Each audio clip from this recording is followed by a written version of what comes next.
सच्चिदानन्दरूपाय विश्वोत्पत्त्यादिहेतवे तापत्रयविनाशाय श्रीकृष्णाय वयं नमः। सच्चिदानंद श्री भगवान को मैं प्रणाम करता हूँ। वो सत्स्वरूप हैं, चित स्वरूप हैं एवं आनंद स्वरूप हैं। विश्व के उत्पत्ति के कारण हैं तथा तीनों ताप दैहिक, दैविक और भौतिक को समाप्त करने वाले हैं। और मैं सुखदेव मुनि को प्रणाम करता हूँ। यम प्रव्रजन्तमनुपेतमपेत कृत्यम द्वैपायनो विरह कातरया जुहाव पुत्रेति तन्मयतया तरवो विनेदुअस्तं सर्वभूत हृदयं मुनिमानितोऽस्मि। जन्म लेते ही संन्यास की तरफ अग्रसर होकर के घर से चल पड़े तथा उनके पिता श्री व्यास जी विरह से पीड़ित होकर के उनके पीछे हा पुत्र कह करके जाने लगे। वृक्षों ने श्री सुखदेव जी की तरफ से जवाब दिया। श्रीमद् भागवत महापुराण में प्रथम 6 अध्याय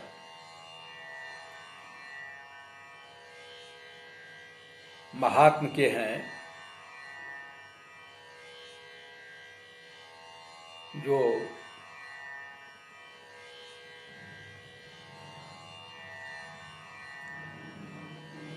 504 श्लोक है। 2 भागों में मुख्यतः वर्णित है। प्रथम भाग में भक्ति, ज्ञान और वैराग्य का योग संयोग है तथा दूसरी भाग में धुंधकारी के प्रेत जोन से मुक्ति का वर्णन किया गया है। श्रीमद् भागवत महापुराण, इसमें 10 तत्व निरूपित हैं और जिनमें 10 तत्व निरूपित होता है उसे ही महापुराण कहा जाता है। अत्र सर्गो विसर्गस्य अस्थानं पोषणमूतय मन्वन्तरी सानुकथा निरोध मुक्ति आश्रय।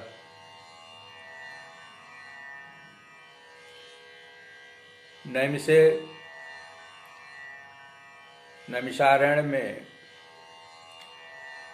शौनकाद ऋषियों ने श्री सूत जी से यह प्रश्न किया। नैमिषे सूतमासीनं विवाद्य महामतिं कथामृतरसास्वाद कुशल शौनको ब्रवीत्।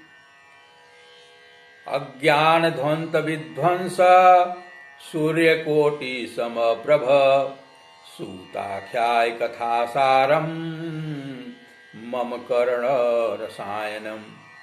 शौनकाद ऋषियों ने कहा कि करोड़ों सूर्य के समान आपका तेज प्रकाशमान है। आप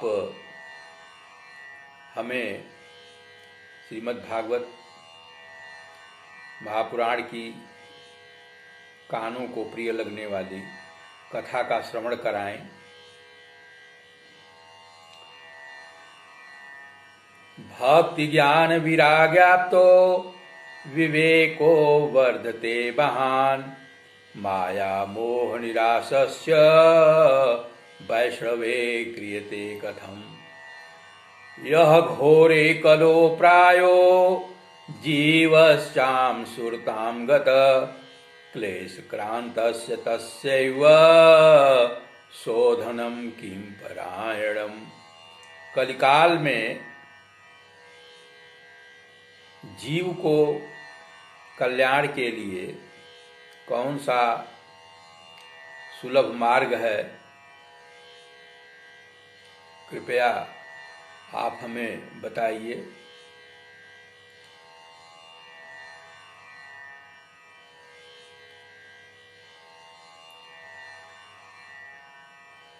यह जीवों के कल्याण के संदर्भ में श्री सूत जी ने शौनकादि ऋषियों से कहा, प्रीति शौनको चित्ते ते हितो बच्मी विचारे च सर्व सिद्धांत निष्पन्नम संसार भय नाशनम। शौनकादि ऋषियों के प्रेम को जान करके श्री सूत जी ने यह कथा प्रारंभ किया। भक्ति योग वर्धनम यच्च कृष्ण संतोष हेतुकम तदहम ते अभिध्यास्यामि सावधानतया शृणु। ईश्वर को प्रसन्न करने के लिए जो कथा मैं कह रहा हूँ उसको आप लोग सावधान पूर्वक सुनिए। काल व्याल मुख ग्रास त्रास निर्णास हेतवे श्रीमद्भागवतम शास्त्रम कलौकीरेण भाषितम। यह सभी जीव काल के मुख में ग्रास के लिए ऐसे उद्दित हैं, उनके कल्याण के लिए श्रीमद् भागवत महापुराण सबसे सरल एवं सुगम उपाय है। इस संदर्भ में परीक्षित जी की कथा का उन्होंने उदाहरण दिया, जिसे सुखदेव जी ने राजा परीक्षित को सुनाया था। परीक्षित को श्रृंगी ऋषि के द्वारा 1 सप्ताह में सर्प दंश का जो श्राप मिला था उससे मुक्त का उपाय क्या है, राजा परीक्षित ने पूछा और शौनकाद ऋषि उसी कथा को सुन रहे हैं जिसे सूत जी सुना रहे हैं। परीक्षिते कथा वक्तुम सभायां संसिते सुखे सुधा कुंभ गृहीतैव देवा तत्र समागमन। परीक्षित की कथा में सुखदेव जी जहाँ विराजमान थे, कथा का श्रवण करा रहे थे, देवता लोग अमृत रूपी कलश लेकर के वहाँ उपस्थित हुए तथा श्री सुखदेव जी से बोले कि आप यह अमृत राजा परीक्षित को पिला दीजिए एवं श्रीमद् भागवत अमृत हमें जो है प्रदान करिए। एवं विनिमयो जाता सुधाराज्ञा प्रपीयताम प्रपास्यो वयम सर्वे श्रीमद्भागवतामृतम् सुखम नत्वा वदनम स्वकारे कुशला सुधा सुधा कंभ प्रयक्ष सगृहीतैव सुधाभिमाम्।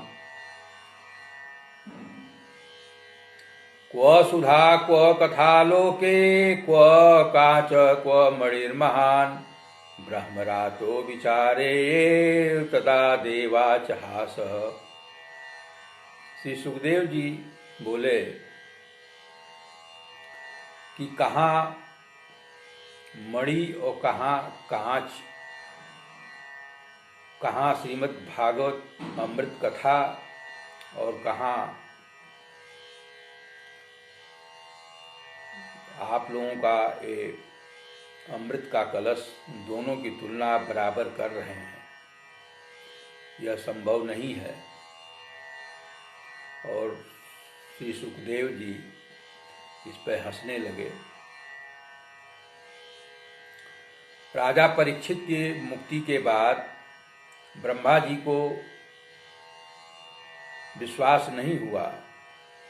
उन्होंने सब शास्त्रों को तराजू पर रख करके तौला, जिसमें श्रीमद् भागवत महापुराण का पलड़ा सबसे भारी हुआ। नारद जी देवलोक से पृथ्वी लोक पर घूमते हुए, भ्रमण करते हुए काशी, प्रयाग, पुष्कर इत्यादि क्षेत्रों में होते हुए वृंदावन पहुँचे। जमुना के किनारे एक ज्योति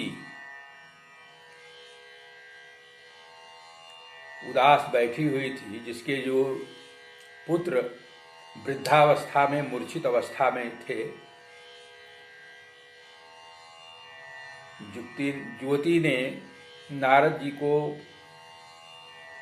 देखकर कहा, भो भो साधो क्षणों तिष्ठ मम चिंतामपि नाशय। हे साधु महात्मा, मेरी चिंता को आप दूर करिए। मैं भक्ति हूँ। ये मेरे दोनों जुआ पुत्र जो जीर्ण अवस्था में मूर्छित हुए हैं, इन्हें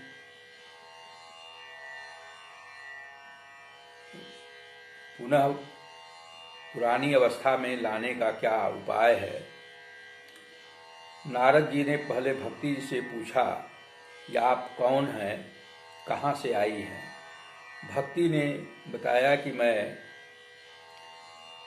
द्रविड़ देश में पैदा हुई, कर्नाटक में पली पोसी, सौराष्ट्र में बड़ी हुई तो ज्ञान प्राप्त किया। गुजरात में आते हुए मैं बिल्कुल जर्जर हो गई एवं वहाँ से वृंदावन आकर के मैं तो पुनः ज्योति हो गई।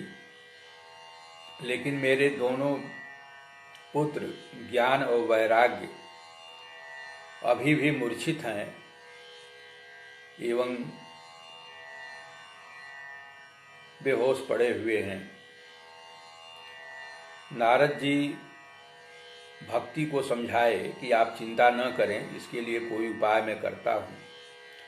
और उन्होंने तमाम वेद मंत्रों, ध्वनियों का उच्चारण किया, लेकिन उनकी मूर्छा नहीं गई। नारद जी चिंतित हुए। उसी समय आकाशवाणी हुई, सत्कर्म करो। अब सत्कर्म के क्या है, इसका कोई स्पष्ट उदाहरण नहीं था। नारद जी घूमते हुए बद्रिकाश्रम में गए, जहाँ शौनकादि ऋषियों ने उन्हें श्रीमद् भागवत महापुराण का पाठ करने के लिए उपाय बताया। श्रवण करने का उत्तम स्थान हरिद्वार में आनंद तक निर्धारित हुआ। नारद जी श्रोता बने एवं शौनकादि ऋषि वक्ता के रूप में वहाँ पर कथा को प्रारंभ किए। कथा करने वाले कोई और, सुनने वाले कोई और था। उसके श्रीमद् भागवत महापुराण के प्रभाव से ज्ञान और वैराग्य था, भक्ति पुनः तरुण हो गए एवं नाचते हुए, हर कीर्तन करते हुए उस कथा मंडप में प्रवेश किए। लोग आश्चर्यचकित हुए कि आप कौन हैं। तब उन्होंने बताया कि मैं भक्ति हूँ, हम लोग कहाँ निवास करें। ऋषियों ने बताया कि आप लोग भक्तों के हृदय में विराजमान रहें। इस प्रकार श्रीमद् भागवत महापुराण की कथा का प्रभाव देखने को मिला। अब इस कथा को मैं यहीं विश्राम कर रहा हूँ। अगले भाग में धुंधकारी के प्रेत जोन से मुक्ति की कथा का श्रवण कराऊंगा। अब कथा को यहीं विश्राम देते हैं।